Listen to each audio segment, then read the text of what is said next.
Yes. So welcome. Yeah. Let's know your name, what you do, where you are, and where you're from. Sure. Okay. So my name is Araba Babs Ofori-Acquah, and I'm Ghanaian British. I was born in London and raised most of my life in London. I spent kind of 4 years in Ghana at different points in my childhood, but I was mostly raised in London. And now I've moved back to Ghana, so I'm in Accra. I've been here for just over a year now, so I'm back home. Yeah. Welcome back. Welcome back. Um, Thank so you. we'll just dive into it. What what made you want to return back to Ghana? Mm. You know, it's funny. I didn't know that I wanted to come back to Ghana. Okay, let me start from kind of the beginning. So I'm a holistic healer and coach, and part of what I use in my healing modalities is yoga. So I went to India to train as a yoga teacher some years ago, and it was a really amazing experience. And whilst I was there, I just felt like I was being pulled to come to Ghana for some reason. I didn't really know why. But just the whole time I was there, I had this feeling like, oh, I need to go back to Ghana. So anyway, I finished doing my training and I started working, doing yoga classes and things like that. And then I came up with this concept of doing something that fuses kind of Asian African knowledge and yoga together, so that people can come and move their bodies, do yoga, but also learn about something like the Adinkra or some of our African gods and goddesses. So I started doing that kind of thing a little bit in London. And as I was doing that, I again felt this pull to come to Ghana. And not just Ghana, but Africa. And at the time, I thought it was, okay, I'm doing this whole thing and I want to go to Africa and go to different communities and learn a bit more about their wellness practices, their spiritual practices, so that I can come back to London and fuse it into what I'm doing. So I left the UK in 2018. I first went to Gambia and Senegal, and I spent a month between the two of those places. Then I came to Ghana. My plan was to stay here for 3 months and then go to Kenya. But I got here, and after like 2 weeks, I was like, oh, okay, no. I thought that I had wanted to go exploring Africa, and I still do. But I realized that actually I just wanted to come home. But I didn't know that until I was here. Really, what led me here was my intuition, I guess. And I just listened. I got here. My intuition was telling me I needed to stay. It didn't make any logical sense.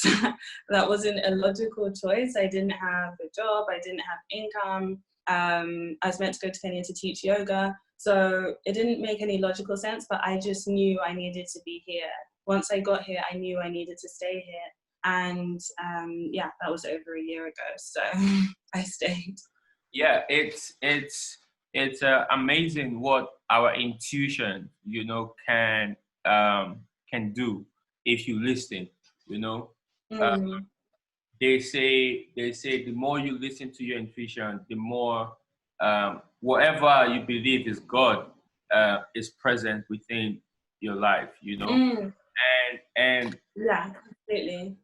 yeah, so talking about spirituality, before I ask my question, there is a line on your website, right, that says basically I Mm. spent my whole life avoiding myself. Mm. Um, Yeah. is it just are you in the journey of reclaiming and knowing and embracing yourself now? Is this what this is? Mm. Yeah, you know, it's really interesting. Yeah, that line on my website, I spent my whole life running away from myself. I used to be very busy. I mean, I'm still very busy, but I used to be really busy all the time. And, you know, even from school, I was doing extracurricular activities. When I got to university, doing my course, doing extracurriculars, doing internships, doing cheerleading, doing all the social events. I was just always on the go. And now looking back, I know that that was driven by anxiety. It was because I didn't want to stop and have to hear whatever thoughts were going on in my mind. I also had really bad insomnia. I had chronic insomnia, so I would just go out all of the time because I knew that if I stayed home and tried to sleep, I'd be awake, and I didn't want that. So that's what I mean when I say I spent my whole life running away from myself. I hated being by myself. I hated there being silence or anything that would force me to be with myself, basically. So my mental health journey, I guess, kind of was over a few years. But basically at some point I got the help that I needed. Well, first I admitted that I had an issue with my anxiety and depression. And then I got the help that I needed, and that came in the form of a few things. So the first thing was antidepressants, which I thought I would never be on. I said no to them for as long as I could. And then I recognized that I just needed, I needed help to get myself to the point where I could then go and do other things like therapy.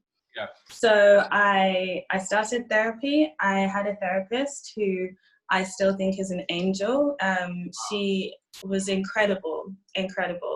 And working with her and doing all of the other work that you have to do when you are trying to overcome depression, overcome anxiety, I started to look at myself and get to know myself and love myself and all of these things.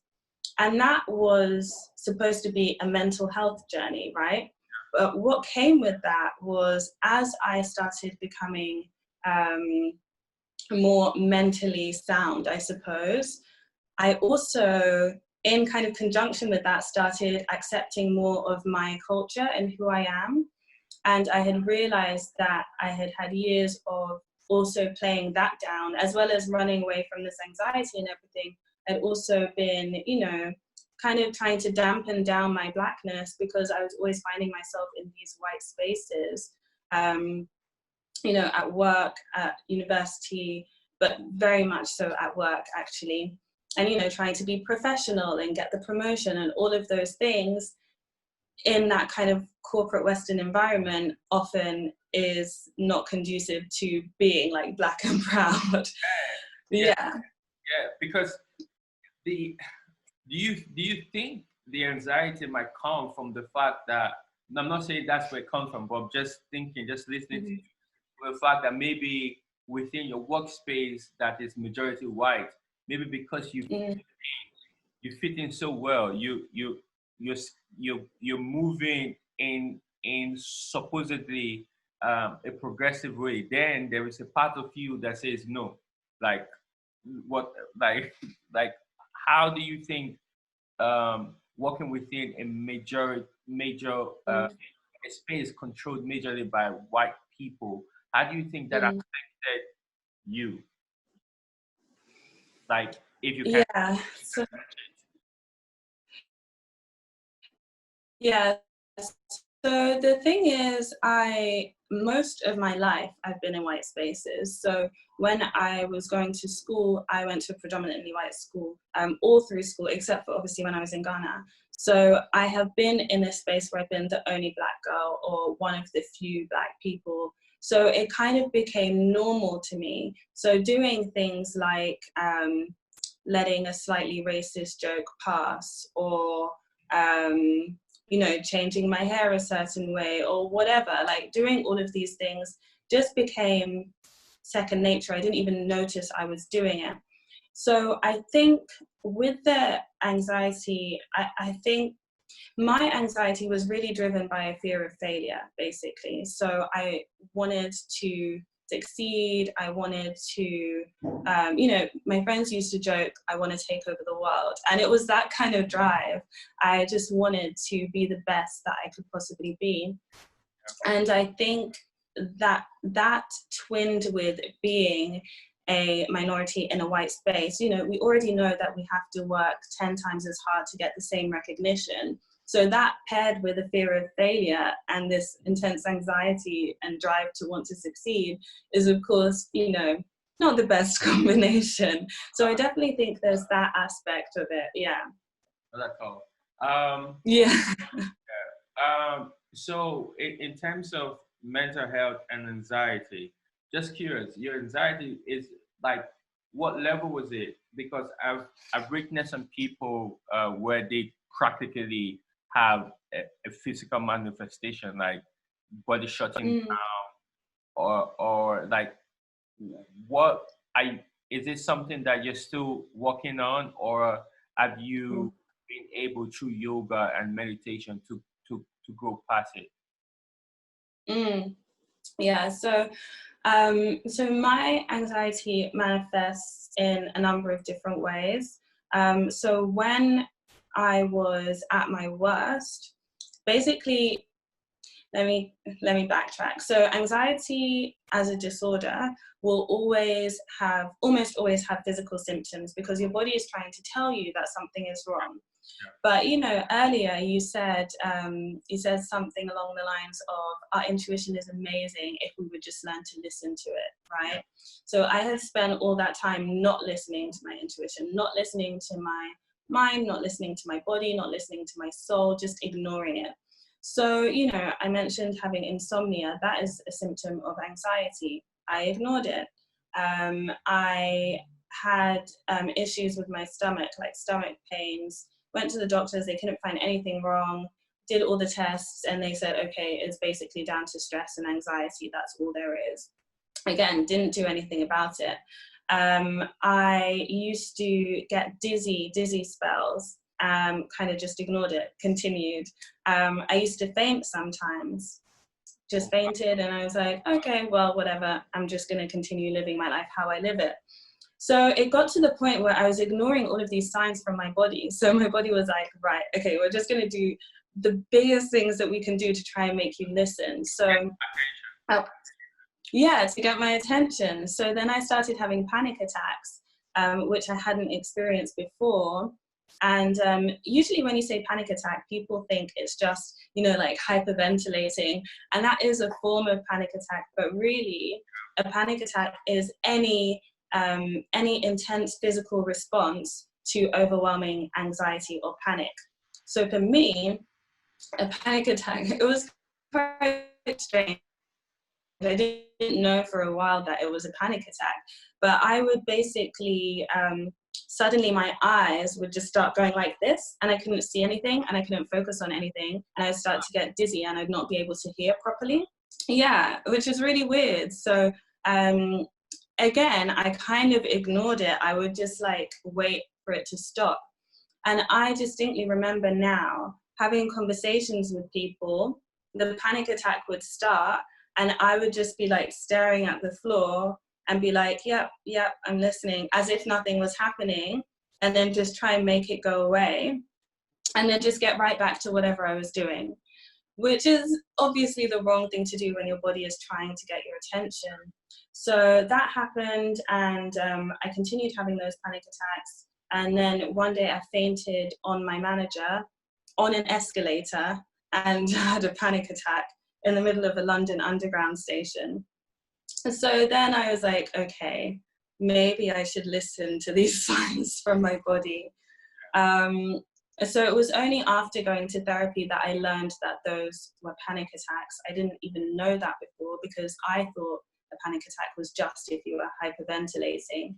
So, you know, my body has all these different ways of telling me that my anxiety is out of control.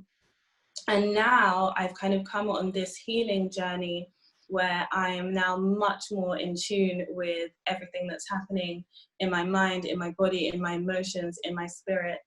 So I personally don't believe that it's possible to say, oh, I don't have anxiety anymore, because mental health is a continuum, right? So you have good mental health here, you have poor mental health here, and we're constantly moving between the two. Even in one day, you can kind of slide between the two.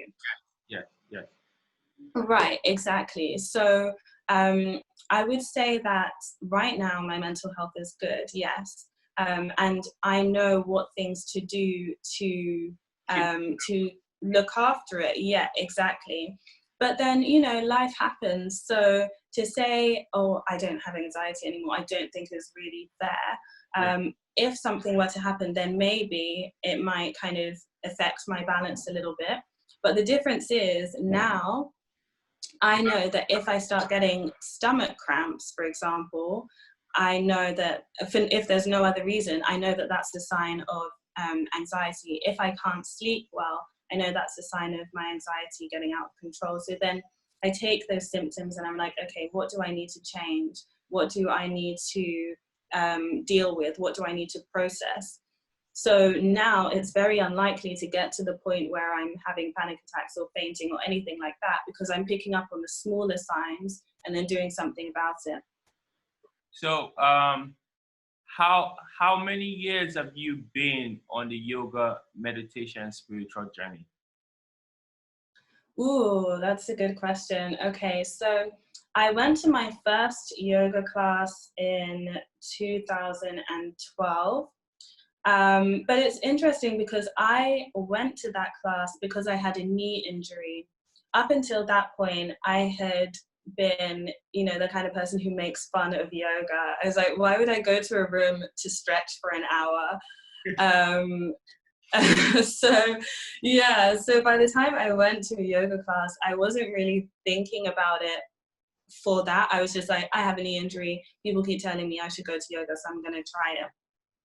And I started out with Bikram yoga, which is the one that's in a heated room, very humid. My first class, I hated it. I hated it. I thought everyone was crazy. People were in there like wearing a bikini, and it was just a very strange atmosphere. But I had bought like a 30-day pass. So I was like, okay, let me just go again and get my money's worth. So I went a few more times. By the third class, I loved it. And it did actually help my knee as well. So that's actually how I got into yoga. It was purely physical. It was just for my knee. And then I kind of was going sometimes, not going for a while, then dipping back in, then going out. So I wasn't committed to it. It was only when I experienced my worst depressive episode, and that's when I went on the antidepressants, got the therapy, and it was only through that healing journey that I started to use yoga as a healing tool. So there was a period where I wasn't really leaving the house. I'd been signed off work, so I wasn't able to go to work anymore. I quit I was a competitive cheerleader before. That's how I hurt my knee. I had quit the cheerleading team because you know, depression is different for everyone, but most of the time it's you just lose the joy for doing things that you used to love, and you don't have the drive, you don't have the energy, you can't get yourself to do it. So I dropped out cheerleading, I stopped blogging, got signed off work, so I was just at home trying to live, basically. So I remember I ordered a yoga mat. I put it at the end of my bed, and then each day I would try and at least just, you know, like roll off my bed and onto the mat and do something, even if it was just 2 minutes of yoga. At least I've done something. So that was a really great experience for me in terms of finally using yoga as a healing tool. And from there, that's kind of where everything else started to come into play.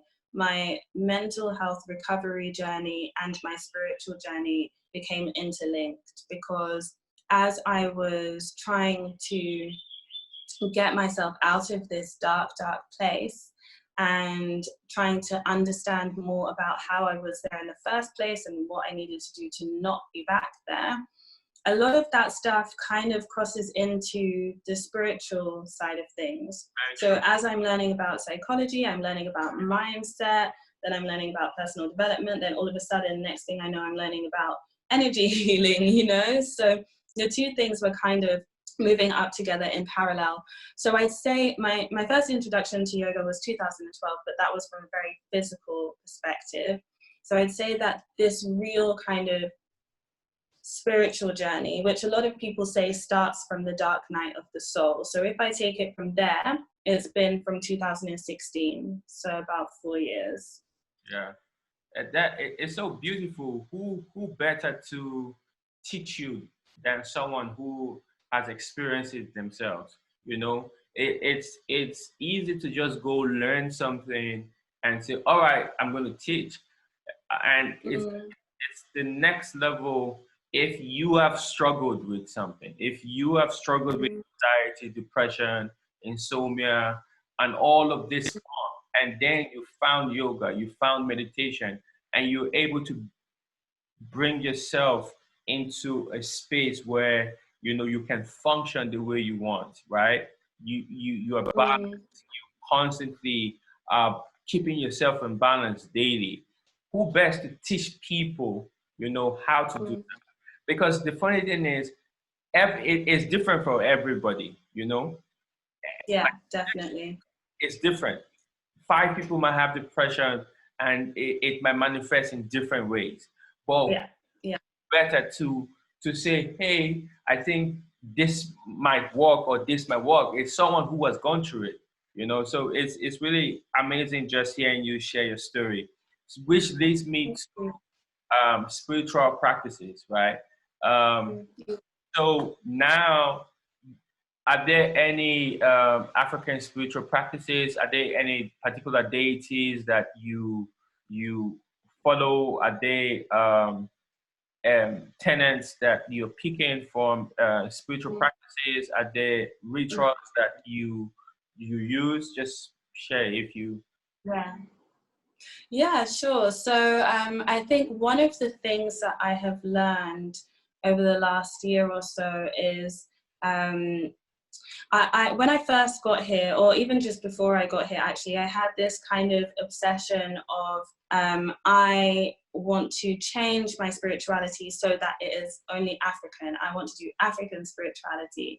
And what I've learned is that, yes, there are certain things that are inherently African, but actually, really, what is African about spirituality is more how you do it. So African spirituality is fundamentally being connected with nature, being connected with the divine, being connected with everything around you. It's that sense of oneness. So you can do other things that are maybe not seen as African, but if you're coming from that space, that's a form of African spirituality. So that's kind of one of the biggest things that I've learned. But that said, I do still do, specific there's specific ways that manifests. So in terms of deities, the one that I feel most connected to is Yamaya. She is the Yoruba goddess of the seas. She's a mother goddess. Yes. And she's a goddess of women, fertility, creativity, and she's just this really powerful, pardon? Divinity also. Yes, divinity, and also like femininity. She's like the embodiment of the divine feminine. And I think especially because I spent so much of my life in this very unbalanced masculine energy, kind of go, go, go all the time, don't be in touch with your emotions, which is very kind of fiery energy. It's really nice to now connect with that divine feminine essence that I find with Yamaya. So that's the deity that I connect with most. That's who I speak with most. But then some other things that I've started working into my practice, pouring libations, which is a very kind of basic thing that so many people do, so many Africans do, and don't even consider it a spiritual practice. People who are Christian might do it and they just think, oh, it's tradition. They don't even consider it as spirituality. And I think that's what's so beautiful about African spirituality. It really isn't its own thing. It's how we live. It's how you go about your daily life. But yeah, so I pour libations. I also have an ancestor altar. So yeah, just a space where I give offerings to my ancestors.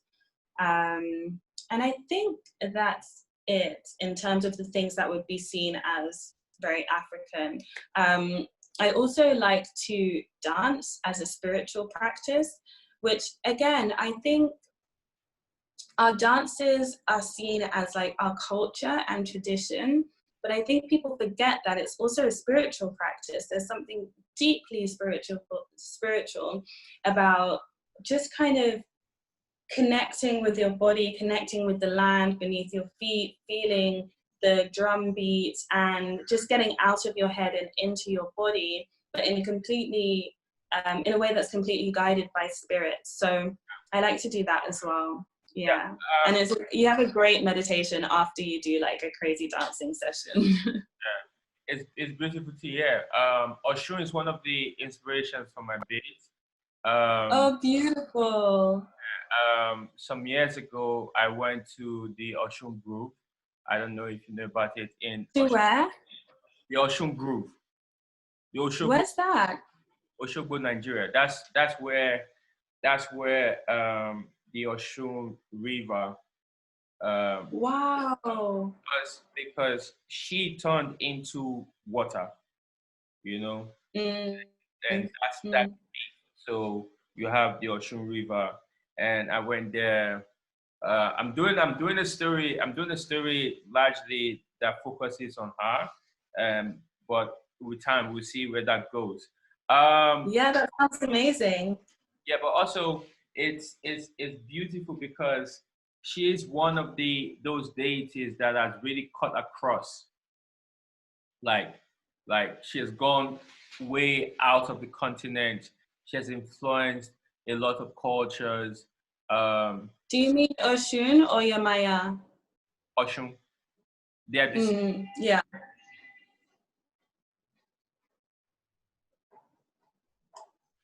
Oh, I lost you. I lost you for a moment there. Yeah, I was asking, are they not the same? It's the same deity. Oshun is called Yamaya.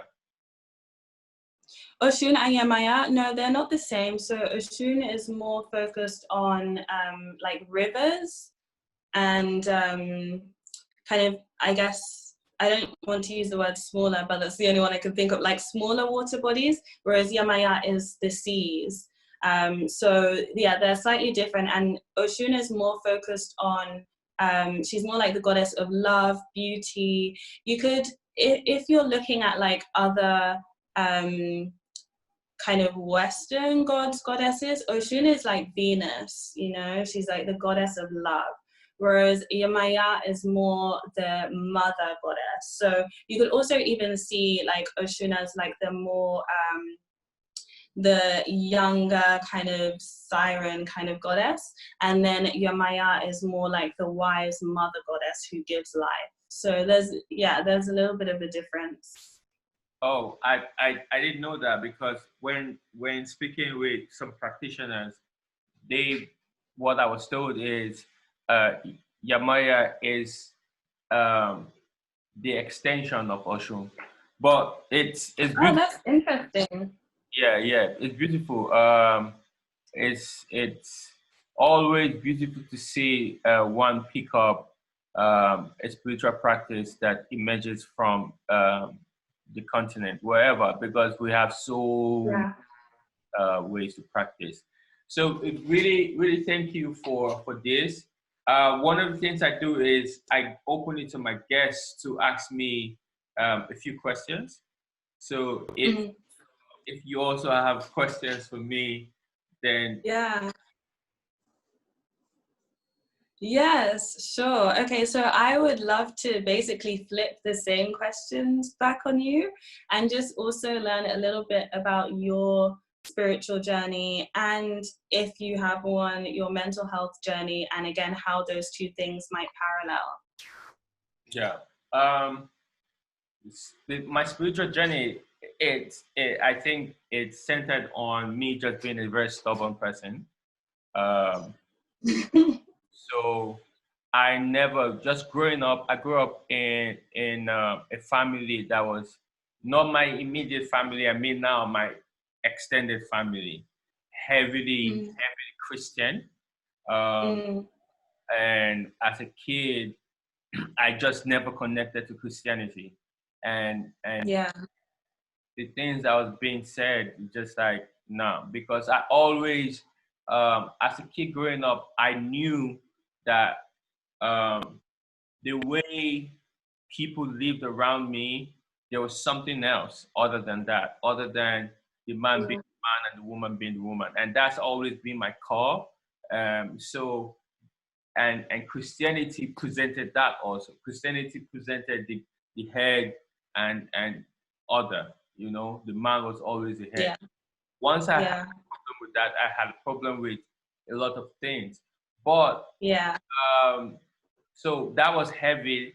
Then in my family, like father, mother, and siblings, my parents were Ekists, so Ekanka, which is the religion of the light. It's called The religion of what? the religion of the light and sound of God, Ekanka. Oh, wow. Yeah, Okay. yeah. So they practice mostly esoteric. So it's mostly connected to Buddhism, Hinduism, but they say they are the oldest because their practice emerged from Tibet. And Okay. or being just within it, if you're in a family, you're told this is what you are, right? So Yeah. it was like that until between 99 and 2001. I kind of became an echist, you know, and Okay. yeah, I became an echist. And by 2001, it was very important for me to find something because 2001, I lost my mother, and it was important Okay. to find a strong wedge, and and Mm. and the practice did that for me. It introduced me into contemplation that people also call meditation. Mm. So there Yeah. are just a few difference between meditation and contemplation, but very similar. Yeah. Those lead through those introduced me into chanting. Um, so a lot of things that I still use today, but eventually I realized that religion is just religion. You know, it's it's a very extended makeup. You know, religion is not spirituality. You know, Yeah. it's just like a social aspect of a spiritual practice. So I removed Mm. myself from religion, you know, some Okay. years ago, and I do not practice any religion. I do not believe in any religion. But what I am Mm. now, just to sum it, is someone who is open spiritually. I do not have any one spiritual path. I am my own spiritual path. So I love that. yeah, I borrow. So if I see Yeah. anything Islam that I feel resonates with me, I'll pick it up. Like I said, Mm. I'm someone who believes in energy. So my being, Yeah. I feel like I am preserving energy. So it's a form of practice for me. I use Mm. water to pray. It's a form of practice for me. So Mm. I consciously, I constantly or consciously meditate and contemplate. I've Mm. found a way to measure too. So for me, I'm learning. You know, I'm a forever student. I do not believe in one part. I believe that there's a supreme energy, Mm. and try to be the best version of myself every day. Yeah, I really love that. And I love what you said, I am my own spiritual path. And I really feel that that's something that I really want people to understand is that there's, in my opinion, it's like there's this one universal truth, right? And if you think of like a circle, the universal truth is like at the center of the circle. And then there's all these different paths that can get you from the outside to the inside. So there's all these different paths that can get you to the same truth.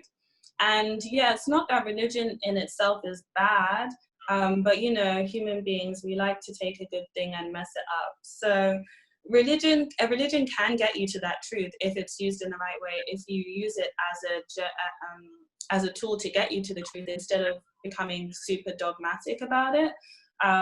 But I feel that people are kind of socialized against building their own spiritual practice, which to me is, you know, spirituality is personal. It's about your personal connection with the divine. So I really would love to see more people building their own spiritual practice and knowing that that's okay. I think people often feel like, oh, maybe I need a religion or I need to follow one specific thing. But I'm just like you, pick and mix spirituality, right? Like I go here, okay, I like this thing, I'm gonna add that to my practice. I go here, I like this thing, I'm gonna add that to my practice. As long as you understand the root of the thing that you want to use, as long as you're respectful, as long as you're not appropriating other people's cultures, everything is energy and intention. So I think as long as you learn the thing properly and you have the right intention behind it and you use the energy in the right way, you can build your own spiritual practice. Yeah. And the funny thing is, every religion will tell you that spirituality is a personal journey. Spirituality is an yes, but they'll say it's a personal journey you have to take through me. yeah, through me, but we all have to go together. It's just like, no. Right. Like, listen, no matter how much you love anybody, you do not share their spiritual journey. You know, at the end of the day, to move spiritually is to find yourself. You know, it's a very isolating journey. And also, it's like physically, to find yourself, to truly find yourself, you must isolate yourself. You must practice detachment. You must begin to embrace the idea that no one is for or against you. It's all, you know. So you have to allow the person who brings pain to you hang around, or move away from the person in love, you know. So I feel like spirituality forces you to be more responsible, to take responsibility of yourself. Yeah, definitely. And it's this weird kind of dichotomy, because it is this isolating kind of thing, because it's, you know, it's personal, but at the same time, depending on what you believe in, it's also this idea that we are all one, we are all connected. So it's like, it's approaching spirituality in a way that's like, okay, this is my journey to walk alone. I have to figure this out myself. But at the same time, like, whatever you do to me, it's a reflection of me as well, you know? So it's this weird kind of like balance between understanding the individuality of the journey, but also understanding the oneness. Yeah, that's why the of all of us and everything as well.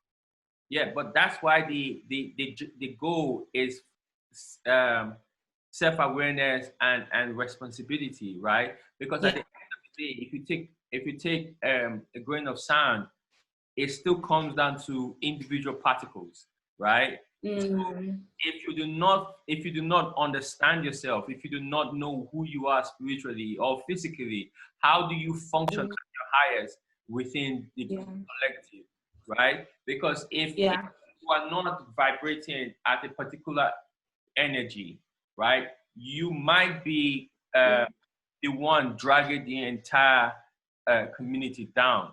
Just because. Yes, exactly. Yeah. Yeah, and the opposite as well. That's why it's so important for each of us to work on ourselves. Like, we want to save the world, sure, but like, you can't save the world until you save yourself. You have to heal yourself, and then you can heal others, and then you can heal the world. So I think sometimes people think it's selfish if you are focused on growing yourself, developing yourself.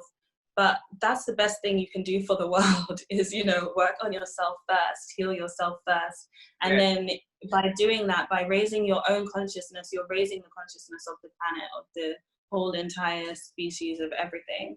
I think people confuse self-centeredness, selfishness, with um, thinking thinking about yourself, putting yourself, in Mm. in your review, Mm. like putting your Yeah, it's really, yeah, I don't know, it's this conditioning that we have that like we're supposed to give, give, give, give, give. And as soon as we turn to ourselves, it's selfish. It's this weird conditioning. I don't know where it comes from, but it's something that many of us have to overcome. yeah. I personally And when you're on yours, yeah, you had to overcome that too, right? I personally have gone through several situations where I'm always seven, because for me, I feel like in my core, the core of who I am is to serve, right? So no matter how much time I spend on myself, you can Mm, trace back to seven, right? But exactly. there was a time in my life, where all I did was blindly serve in whatever I believed in. But when I started saying, hey guys, I would like to focus on myself, I would like to put myself first for some time, it didn't go well for a lot of people. They'll be like, oh, but what Yeah, about me? Oh, but what about us? Oh, but what about this? It exactly. it's not right or wrong. I do not Mm, for those people, and that's where I am now. For those people who be like, what about me, or what about us, or what about this? I do not see anything in that as being wrong, because they are used to me serving the thing, mm, the us and the me. They are used mm, mm, mm. serving. They do not know the me that wants to focus on myself. They do not understand Yes. that. But for a long time, I did that privately. I did that silently. I never brought it out. But that's what made me able to serve at the capacity I want. I serve these people. But now I want to serve. I want to focus on myself in every Mm, facet that you can think about, so mm, that when I step out and I speak, I want to be able to hold myself accountable. I want people to be able to yeah, point me out if I if I mispronounce or misstep, and I want to be able to take that, with mm. compassion. I want to be able to take that with love and be like, okay, yeah, where did I go wrong? Because I feel Right. if you do not find yourself, you will see everything as an attack, but if Exactly. you are comfortable in who you are, I Mm, feel like every interaction that you meet would be something to take you to the next point. mm. Yeah, definitely. And I think that's also why many people will find that once they are on the spiritual path, the people around you will change. And, you're saying those people knew you as the person who would serve them, serve your relationship, serve everything in that way. And then once you start to change, those people feel like they're losing something, like you're taking something away from them.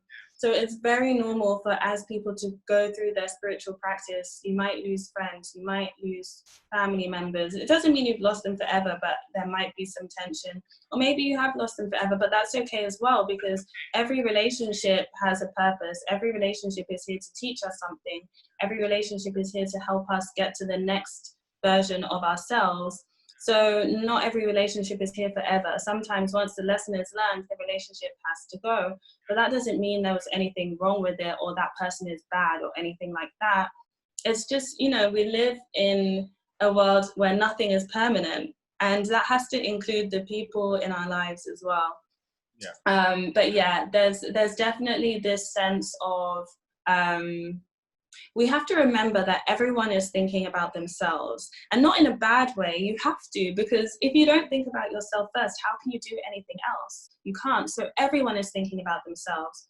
So if I change something and someone feels like I'm taking something away from them, of course they're going to resist it and they're going to be angry, but not because they want the best for me, because they want the best for them, which is also okay. Like, everyone is supposed to want the best for themselves. But it can be something that holds people back in their journeys a little bit. Yeah. You know, they don't want to lose that relationship or. That's true. Yeah. I knew I was rounding up, but I just saw that there's something I didn't touch.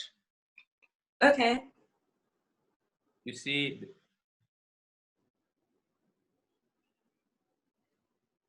Sisterhood. yes.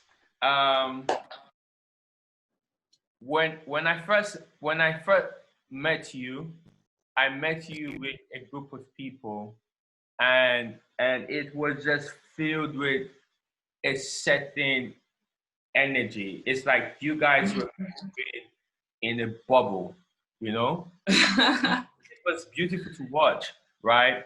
I also have a series where I'm just speaking to women in a conscious sisterhood, you know? So, first, I would like to say, I would like to invite you and your chosen sisters to have a conversation on sisterhood, and also, Thank you.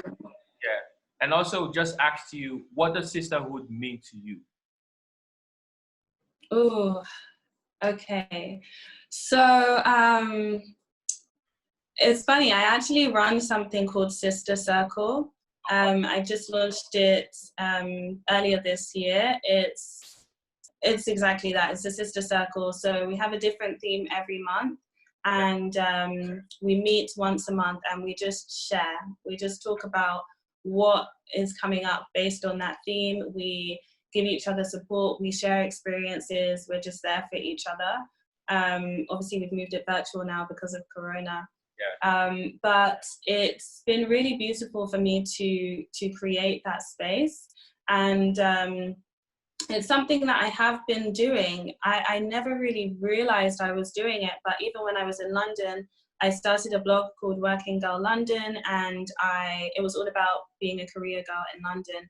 And I started running events as well, which were for students or people early on in their career to come and listen to women who were maybe 5-10 years above them talk about how they got there. So yeah, I've been trying to create these kind of spaces for sisterhood all this time without necessarily realizing that is what I was doing. And pardon? I said without realizing that that's what you were doing. Yeah, it just like, I guess it comes naturally to me. And it's only when I started creating this new sister circle that I stopped to think about, why is it so important? And it's interesting because there's this kind of tension, I guess, between like, oh, but we're all one. Oh, gender is just a construct. Oh, it's only about masculine, feminine, and all of these different ideas kind of circulating in one can cause a little bit of tension. But for me, what sisterhood is when women come together, and I use the term women as anyone who identifies as a woman. So when women come together, there's a certain connection, there's a certain belonging that comes from understanding shared experiences that you simply cannot understand if you haven't moved through this world, this patriarchal society as a woman. And it's not just the bad things, there's positives as well, but they're just unique experiences that you can empathize with, but you cannot understand if you haven't moved through the world as a woman. So when you create this space that is only women, it just creates this energy of like, you understand me. Even if you haven't been through the exact same thing I've been through, you understand me. And this safety means that people speak in ways that they might not speak if there was a man in the room. And then with the sister circle that I've created now, it's also only for women of color. So then that adds like an extra level of safety, or you have even more shared experience of things that I might have gone through. And I can speak freely, and we can connect on challenges, on wins, on all of this stuff. And it's just really beautiful. Sisterhood is, it's really a necessity. It's a necessity for having a support network. I believe it's a necessity for spiritual development as well.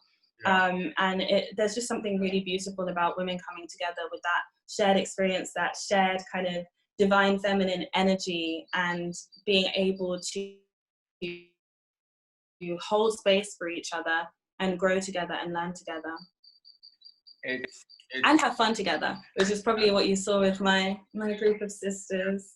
Yeah, it was just beautiful to observe, and there's nothing. Can you hear me? Yeah, I can hear you. Yeah, there's nothing like creating a safe space. You know, there's nothing like that in any capacity. That happens to appear. There's nothing like creating a safe space. And I just want to say, absolutely, thank you for accepting my invite. And this has been a beautiful conversation.